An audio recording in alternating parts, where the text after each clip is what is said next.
how to build a premium buyers list for big profits. Now, if I was to say there's a holy grail in real estate and wholesaling real estate, this would definitely be it. Because if you've been in wholesaling for any amount of time, we've all heard the same thing. Find the deal and the buyers are going to come. For those of us that have actually done real estate, that's not always true, right? We think we have a deal, but we're the buyers. The buyers don't show up, right? And the truth is because you most likely don't have a deal, but you're not going to know that because guess what? You're not the buyer. You understand? You cannot be the person to judge what is or isn't a deal. Now, as wholesalers, after we spend so much time doing this business, there's going to be a lot of areas where we understand what a deal is because of past experience. But the truth is on this as well is that also changes. Just because you have wholesaled this deal in the past for, let's say, 20 grand does not mean you're also going to make 20 grand moving forward. There's a good chance you can make a lot more or a lot less because the market shifts. Again, this is not you determining what is a deal or not. It's the buyer determining what is a deal or not. So let's get into like what the benefits are of building this buyers list. So I'm going to cover, just to give you a breakdown, I'm going to cover the benefits, where to find them, and how to vet your buyers, because that's very, very important. Vetting your buyers. It's not about the size of the list. The size of the list means jack shit if they don't buy. You understand? So we're going to go into some key metrics that I look for in all of the people that join my buyers list. All right. So what are the benefits? Is first, you know what market you're in. So what do I mean? If you don't understand where to market, you're going to just waste a ton of money. You understand? You're just going to do what everybody does. Just buy a list and market to that list. What list? If you don't know what list you're going to be marketing to, guess what? You're going to be spending a lot of money on pointless marketing.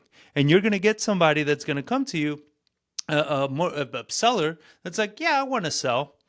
Cool. That's benefit number 2, is that you don't know what a deal looks like.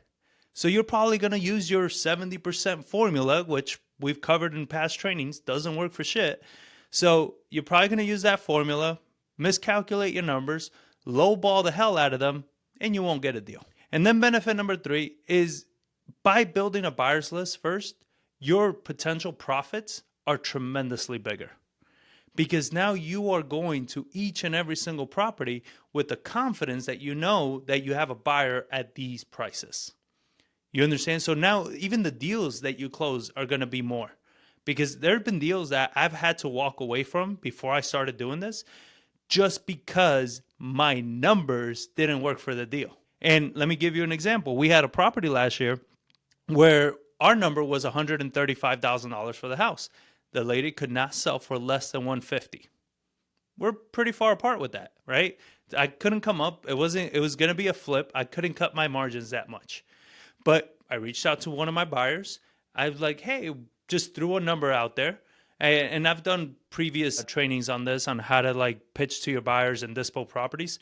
But I pitched them at 180. I was like, what do you think? Does this work for you? They're like, yeah, I'll do that for 180. Went right back to the seller, contracted it for the 150, made 30 grand. I made pretty much as I was planning on making on the flip on that same property, but by wholesaling it. All when I was about to walk away from that property and I ended up closing it for 30. You understand? Like, this is the power of building a buyer's list. This is the benefit of having it. You don't know what a deal looks like. That's why you have a buyer's list. If that property in that area, you know, would fit that buyer that you have, all you got to do is call up the buyer and say, hey, I have a motivated seller in this area that you like. Yeah, this is the property. They're motivated. I just don't know what the hell to do. That buyer is going to be like, I'll go with you. I'll go with you. I'll help you negotiate it. I'll help you get it on the contract. We'll get it done. You'll get paid and you'll learn how to do the process. This is why the whole thing of find the deal and the buyers are going to show up is nonsense. It's complete nonsense. I mean, you can try, you can hope to get lucky, but why hope for luck? How about we actually do strategies that are going to make us money? So with that being said, let's get into how to find them. Number one place I like finding my buyers is Facebook groups. wherever you are, whatever city you're in, you're going to type in San Antonio or your city. Don't type in San Antonio if you're not in San Antonio. Real estate investing, wholesale real estate, just anything regarding with real estate investing. Join every single one of those groups and start collaborating in the groups. Start participating. Start seeing who's posting what. Who's the one that's posting properties for sale? And based on those properties for sale, who are the people that are commenting underneath that are interested in those properties? Most of the time, those people commenting are buyers. Sometimes you're going to have wholesalers commenting as well because they do the whole, crocodile method or whatever other crap is out there, or they try to daisy chain this nonsense. But there are a few real legit buyers that are part of those chains. And you start DMing these people and figuring out what their buy box is. And we're going to go into vetting the buyers later, but you go into building that connection, building all those people, and they get to know you. So this is something that I cover in pillar number 3 of my training is building your personal brand. If people don't know you exist, they can't do business with you. If you don't collaborate and participate in these Facebook groups, people are not going to know that you wholesale real estate, that you are in the St. Louis, San Antonio, New Orleans market. They're not going to know this. So when you get a property and you post it out there, people are going to be like, who the hell is this person? Right? So you want to start participating in these posts as early as possible because you start building your credibility and the recognition people are going to have when it comes to you and what it is that you do. So you go into these Facebook groups, join them all. After you've done this for a few weeks, there's really 2 or 3 Facebook groups at all times that are the ones that you're really going to be going back to. Most of them are just nonsense. They're hard money lenders out there just nonstop pitching, right? But there's going to be about 2 or 3 that are the ones that most deals get done through. So these are the ones you want to participate in. These are the ones you want to pay attention to. Who are the people wholesaling? Where are they wholesaling? What types of properties are they wholesaling? Who are the buyers? What are they buying? All of this is data that you need to gather as an investor because it's going to dictate where the hell you're going to be marketing to your properties. What type of strategies are working in this market? Is it buy and hold? Is it fix and flip? Is it owner finance? What strategies? It's not always everything. You understand? There are people that, I've had wholesalers that they pitch me a deal and they're like, oh, here's a really good deal. You can flip it. You can keep it as a rental. You can short term. I'm like, no. Chances are it doesn't qualify for all of those things. Because if it does, you're probably, not taking any wholesale fee, right? Because most of the time, there's not enough meat on the bone to make it make sense for everything. There's always one strategy that works best, and depending on the area of town. There are some houses in some areas that you do not want as rentals because the values are so damn high, you're never going to cash flow. The rents aren't that high in those areas. So in those areas, if you get a property, 10 out of 10 times, it's going to be a flip. Unless you get it ridiculously low, which a wholesaler is not going to wholesale it to you at that point, right? They're going to wholesale it to a fix and flip investor because if they get it that low, it's a much bigger wholesale fee. So it teaches you where to be by doing all that research, by spending those times in the Facebook groups. Now, the next thing is networking events. You're local to the area. You attend at least 3 to 4 networking events every single month.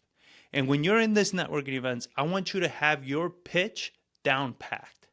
And this is not your pitch. Hey, I'm John. I flip some houses. I have some rentals. I do some lending. I wholesale some houses. Bro, they don't know where to begin to work with you. You're all over the place. When you go to a networking event, when you pitch yourself, you have the opportunity to pitch yourself, you pitch what it is that you need in that moment. And what you need as a wholesaler are buyers. You don't need private money lenders. You don't need deals. You need buyers. All right? So when you get your chance to pitch, it's like, hey, I'm John. I'm a local wholesaler here in San Antonio. I've been doing a lot of marketing. I'm getting some motivated seller. I'm just looking for some buyers that I can pass these off to. So if you're a buyer in San Antonio, just let me know, and I would love to talk to you. You're looking for buyers. You're not looking for everything.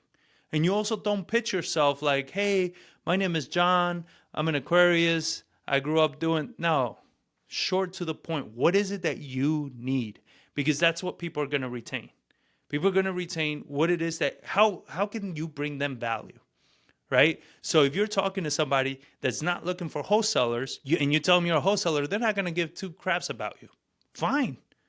Those aren't the people that you need because they're not looking for deals. But if you're talking to somebody that is looking for deals and you say, I'm a wholesaler, you pique their interest. But if you say, I'm a buyer, I'm a buy and hold investor, I do short-term rentals, I play catch with my kids on the weekend, like, what are you saying? They don't even know what the hell you're doing. Be to the point. What is it that you need? What is it that, when you're in that networking event, what is it that you're looking for? I'm looking for buyers. And when you find these buyers, all information that you got to get from them is their name, their phone number, a little bit about what they're buying, and move on. All right? What you're going to do is later throughout the week, you're going to reach out to these people. Now that you have time, you're going to reach out to them, have a nice call, sit down for coffee. I recommend coffee, not lunch. Lunch can drag on for 2 hours, and if you're sitting with the wrong person, those are going to be some long 2 hours. I like coffee because if I realize I sat down with a charlatan or somebody that's just, wanting to play real estate investor, I can leave in less than 30 minutes, right? I could always have another meeting coming up. But coffee is always the best strategy. But you build that connection with them later on in the week. Don't do it at the networking event. At the networking event, just be like, got it. You're a buyer. You kind of buy these properties here. You've done this. All right, you're a potential lead. I'm going to take down your information. I'm going to call you throughout the week and go to the next person.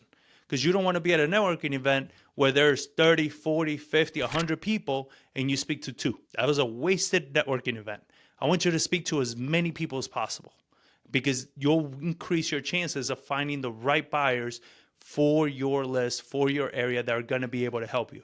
If you spend that time talking to 2 people and they're the wrong 2 people, you just wasted that networking event. So be intentional when you're out networking. And then the last place that I recommend, and this may be, a little controversial, but I don't care. You sign up to other people's wholesale lists. So you have all these idiot wholesalers.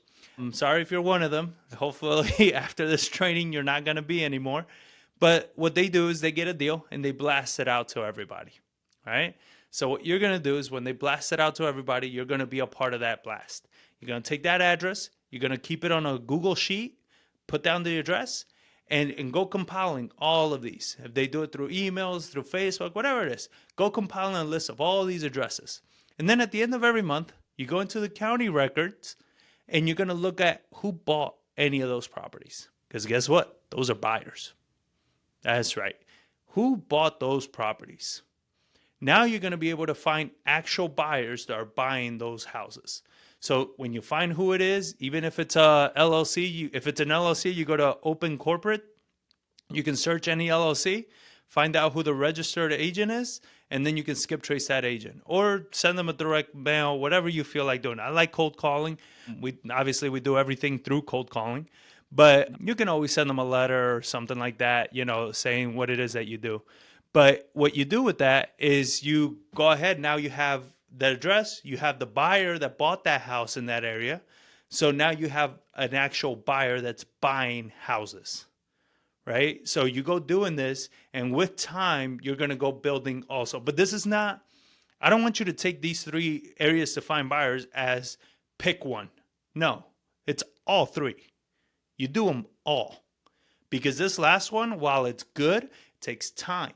Because sometimes they'll post a property today for sale. It doesn't close for a few weeks, and it doesn't get posted on the county for maybe, months. Depends on the county. It won't get registered right away, right? So you want to be able to move quickly. And in the meantime, while that is getting done, you're going to networking events, you're on the Facebook groups, you're building your buyers list alongside all of this, all right? Now, how to vet your buyers. What qualifies a buyer? Having money doesn't qualify a buyer, all right? What I look for in all of my buyers, how many deals did you do last year? It better be more than 7. If you didn't do more than 7 deals last year, I am not considering you as a serious buyer. I might keep you there as in case everything else fails, maybe I'll give you a shot, but you're not a serious buyer to me. Why 7 or more? Because anybody that does 3 to 5 deals a year, typically what that means is they can't handle more than 1 property at a time. They usually do a flip, They do a project. When they're done, they look for the next one. It's fine for them. I'm not saying that's a bad strategy for the buyer. I'm saying that's a bad buyer for you. Because if you don't bring them a property at the right time that they need it, you're never going to close them because they can't handle more than one project at a time. So what it is that we look for, how many deals did you do last year? And the reason I ask how many deals and not how many projects you can handle, because there's a lot of shit talkers out there. They're like, I can do 3 deals a month, at once. Bullshit, you can do 3 deals at once. Because as soon as they have one deal and you bring them another one, they're like, you know what? I just bought this one. So I'm kind of in the process of setting it up. So blah, blah, blah. Right? It is what it is. And by all means, again, if you're a buyer that does that, I'm not saying get in over your head to prove anything to me. I don't give a damn. Right? It's just for you as a wholesaler, that is not a buyer you go after. Because the chances that you lock up a property at the right time that they need it, it's going to be so hard. You understand? So I'll keep them, but maybe as a secondary option in case my first buyer can't at the moment or backs out or whatever it is, right? So that is one of the things that we do to qualify them. Another thing that we do to qualify them is what is their access to money? It matters because if they use cash, their own cash, that means that they could be tapped out much quicker. If they use private funds, those are my favorite types of buyers. They use private lending. Because those people that use private lending, if they're good at recruiting private lenders, then they pretty much have unlimited funds at really good rates. And then the third type is going to be your buyers that borrow hard money. Those are not necessarily my favorite. Hard money loans are expensive. So a lot of these buyers, sometimes they need a bigger discount to just compensate for the hard money loan. Hard money loans also all the times, they require a lot of outflow of cash from the buyer that's borrowing the money. And somebody that's doing hard money lending, this is why I recommend a lot of flippers that try to flip multiple houses, is to not take on too many hard money loans at once. Because what you don't always factor in is that monthly nut that you're going to have from all those hard money loans. Because those hard money loans, they require a monthly payment consistently, and they're not cheap. And when you have 2, 3, 4 houses, depending on how much you borrowed, you could be talking about $5,000, $6,000, $7,000 a month every single month that you're putting out without getting anything back because you haven't sold any of the properties. That is a big capital expenditure. You understand? So not to give tips to flippers, but as a wholesaler, this is something that you want to keep in mind, because if your buyers are overextended, they could get themselves into some problems and therefore not buy a property from you. So we want to know, what is your access to funds? Are you using private funds? Are you using hard money? Are you using cash? That's going to let me know how much can you pay for a deal. A cash buyer will pay always more because they don't have money costs than a private money lender or a hard money lender buyer. You understand? Then the private money lender is usually the second best. We borrow our money between 8 and 10% interest only. We pay our loans off at the back end. We don't do monthly installments. So I have a $0 monthly expense on my money. I borrow all the money. I renovate my properties. I sell them. Then I pay off my loan with interest. It's obviously taken me years to build those, that credibility in those buyers, those money lenders, but that's what I can do. So I'm a much more powerful buyer to most of my wholesalers than somebody that's coming in with a hard money loan. Plus, they also have other stipulations that the property needs to qualify for the loan, which, truth be told, in today's market, hard money lenders are just lending to anything. So that's really not a crazy assumption, but it could still be an issue. So when you're looking for what it is, you want to make sure that you're looking at, where's that money coming from? And lastly, the question I like to ask more than anything is not what type of property you want, but what don't you want? What area of town don't you want a house? What style of house don't you want to buy? What year of house don't you want to have? What level of rehab don't you want to do? The reason for that is a lot of buyers struggle with nailing down their buy box of what exactly it is that they want. But they'll tell you in a heartbeat what they don't want. I don't want teardowns. I don't want burned down houses. I don't want houses in this side of town. I don't want houses built before this time. I don't want houses that have this type of plumbing, that type of siding, these types of basements, whatever it is. I don't care. It's your criteria. But by asking that, what it helps me do as a wholesaler is process elimination. All right, well, that takes out this side. That takes out this type of house. That takes out. So now we're able to narrow down the type of house they actually want to buy. Is there a size of home that you just don't want to deal with? Maybe anything over 2,000 square feet you don't want to mess around with. That's fine.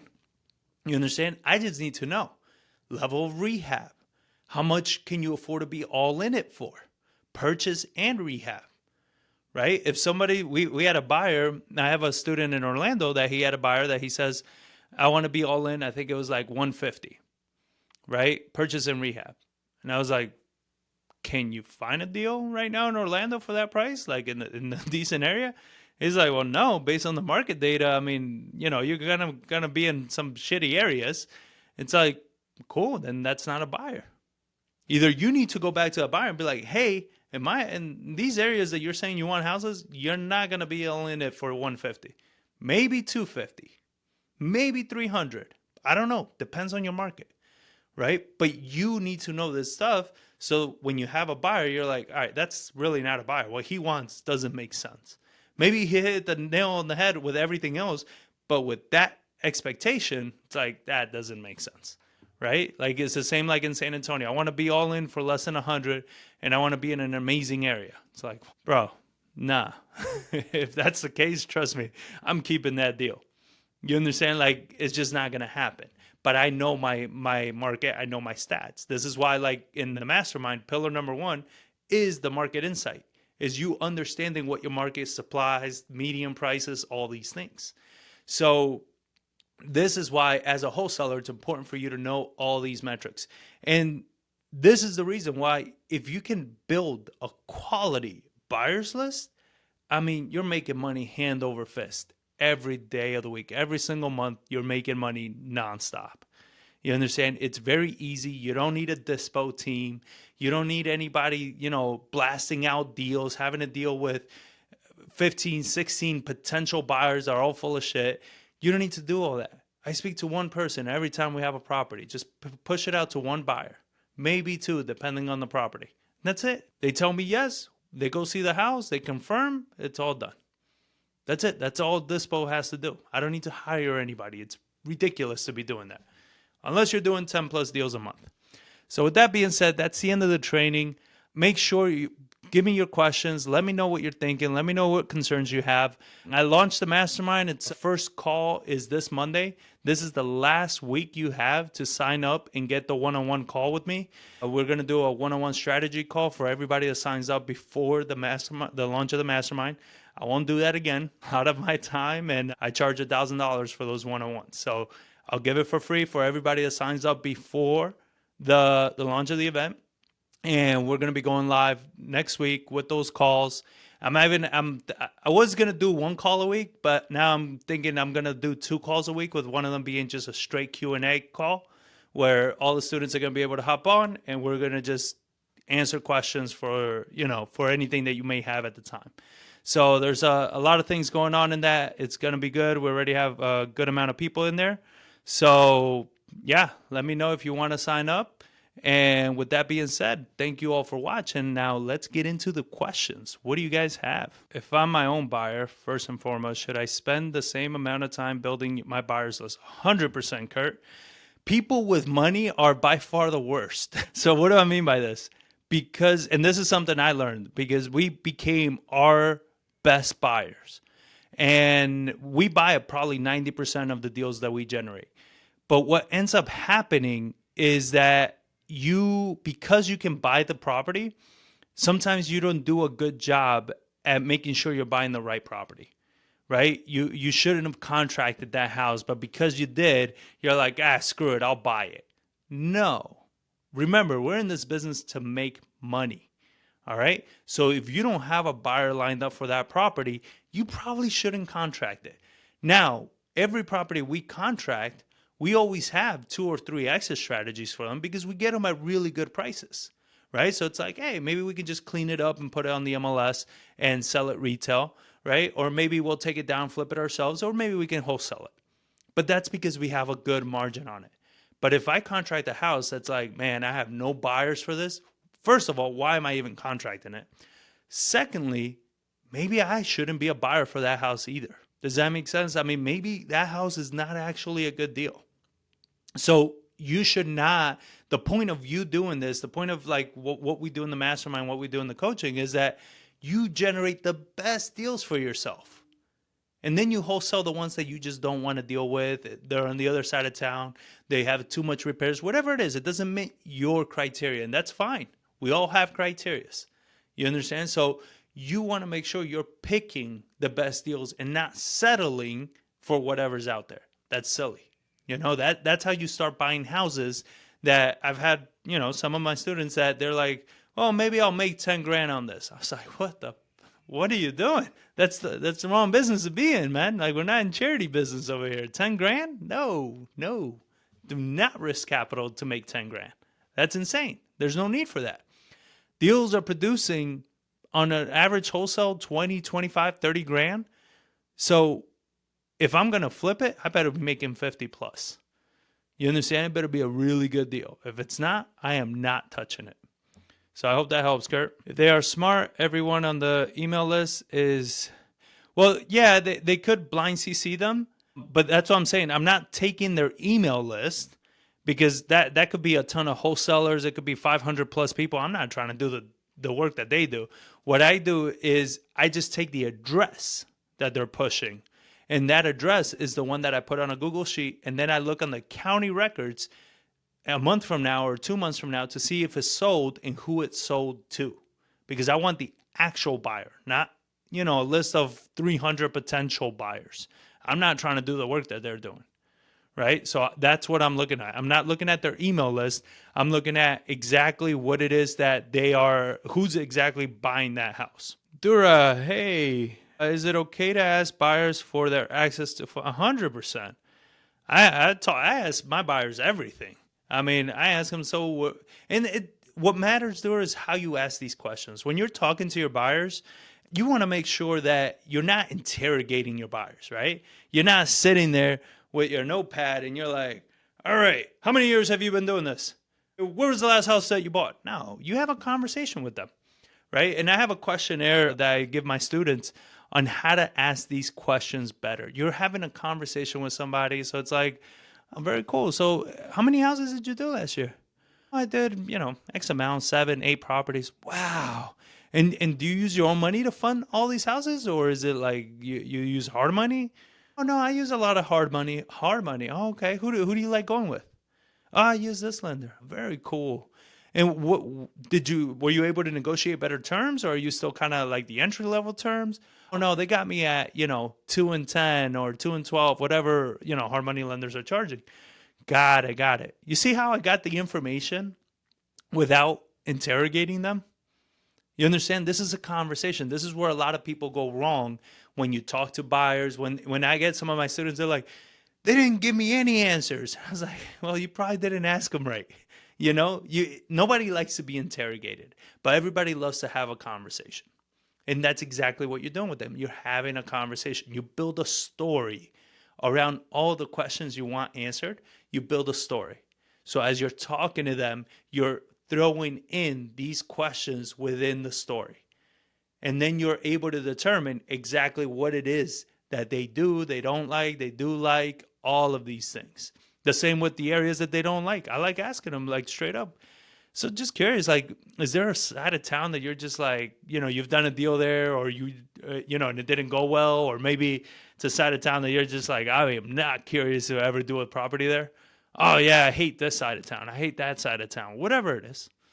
You understand? I get you, man. Yeah. So what is it about that area that you just don't like? You see, like, it's not interrogation. Let's have a conversation. So I hope that helps, Dura. Kurt, makes sense.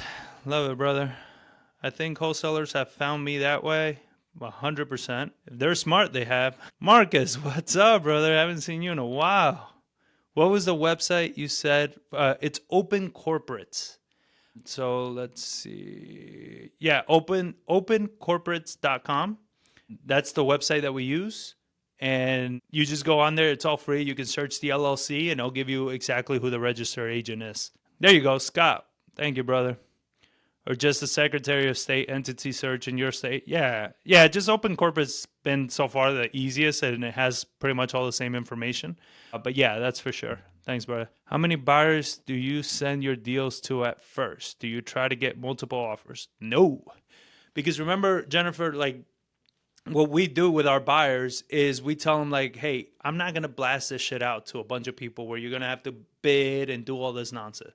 I'm going to bring it to you because it fits your criteria. But I tell you what, if it fits your criteria, you look at the pictures, you look at the price, you run your numbers, you say yes, and then you go see the house, everything fits, and you back out, you're out of my buyers list. Because I'm not here to mess around. You understand? Like, I'm not here to do that. I have a business that I run, and I have buyers that respect me and I respect. So if you're not going to be serious, I'm never going to bring you another deal. So in return, I want to honor them as well. So I'm not going to send it to one person and they're like, yeah, I'll take it. And then I'm like, so send it to this person. They're going to pay more. That's on you. You need to know who your buyers are. Who's going to pay the most? You understand? Who's going to be the best buyer for that deal? Who's going to have the best potential to close on that property?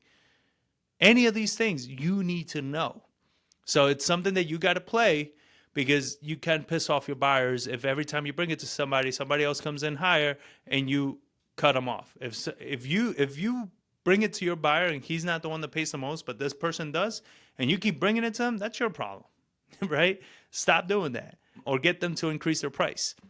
But it's one of those things I've told buyers. I've had buyers on my list. I told them, I'm like, hey, I feel it's fair. Give you a heads up. I probably won't be bringing you any more properties. I've found people that like what you like, but they're just willing to pay an extra 5-10 grand more.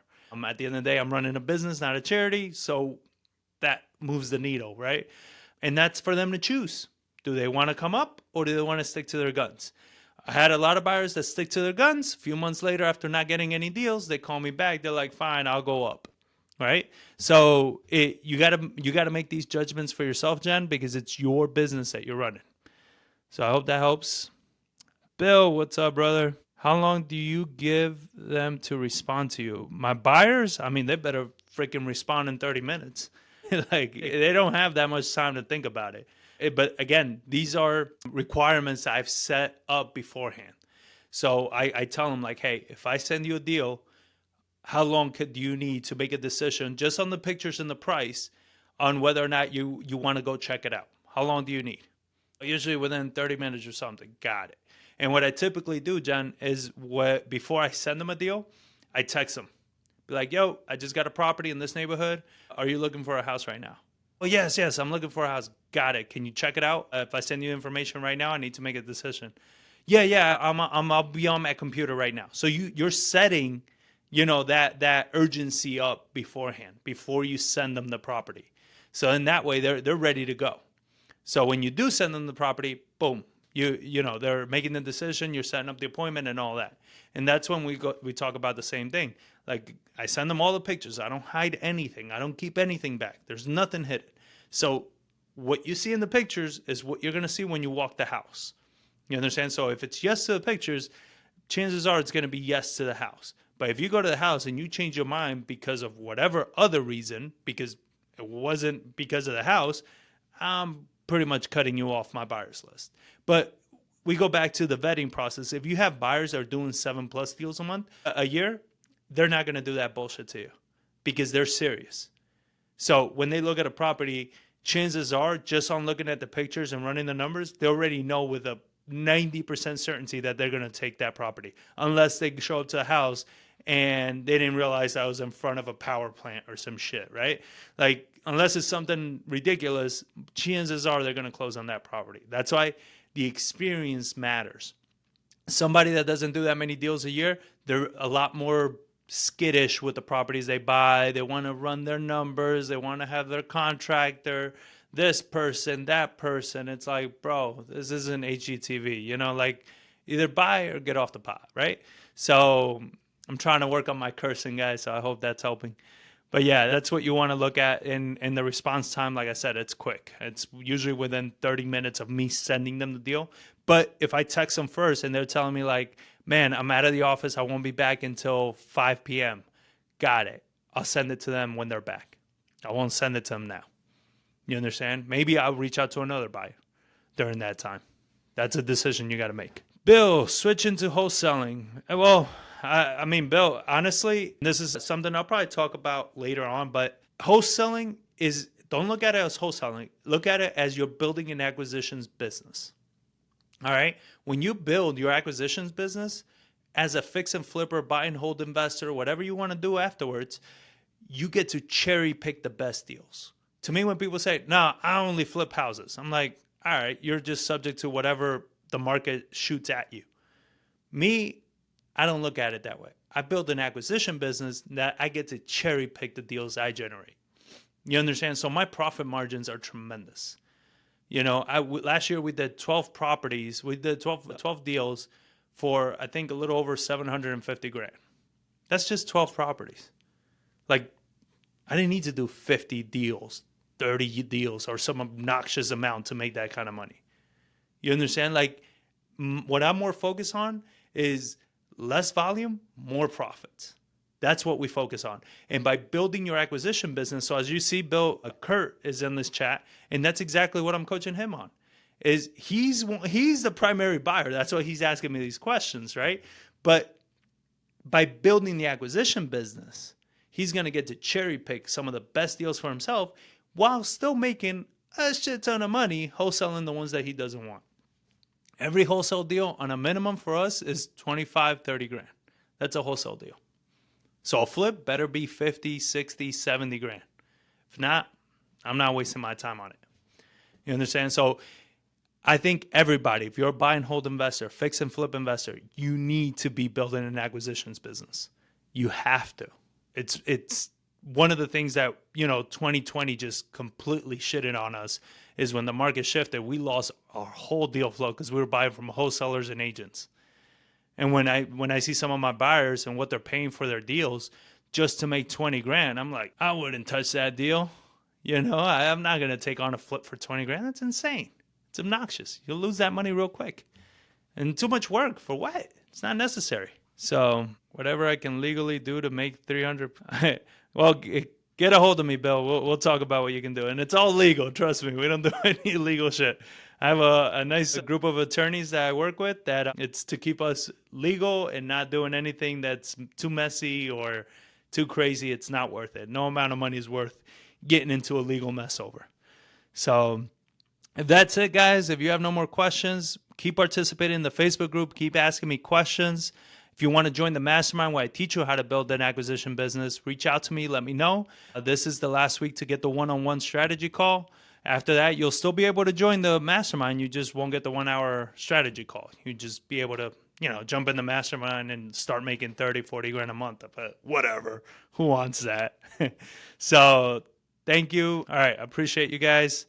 Hope you guys got a lot of value. Thank you all for watching. And I'll catch you on next week's training. Well, I'll put out a post this week and let's see what you guys want me to cover next week. So thank you guys, and I'll see you next week.